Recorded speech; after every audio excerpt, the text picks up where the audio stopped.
የአሜሪካ የ24 ሰዓት ወታደራዊ ውጪ $779 ሚሊዮን እንደሆነ ተገለጸ። አሜሪካ በኢራን ላይ የጀመረችውን መጠነ ሰፊ ወታደራዊ ጥቃት ተከትሎ በመጀመሪያዎቹ 24 ሰዓታት ውስጥ ብቻ $779 ሚሊዮን ገደማ ውጪ ማድረጓን አናዶሎ የዜና ወኪል ባለሙያዎችን ትንተናዋቢ በማድረግ ዘገበ።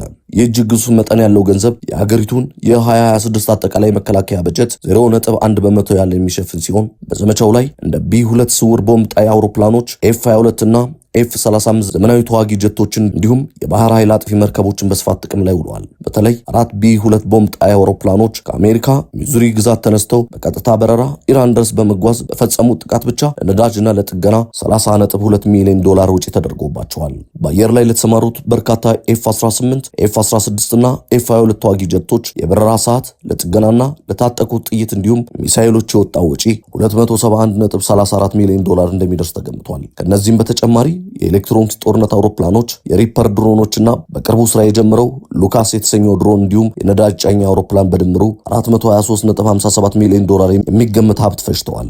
አሜሪካ ይህን ከፍተኛ ወታደራዊ አቅም የተጠቀመችው የኢራንን ወታደራዊ መዋቅር በአጭር ጊዜ ውስጥ ሽባ ለማድረግ በማለም እንደሆነ የሴንትኮም መረጃዎች ያመለክታሉ።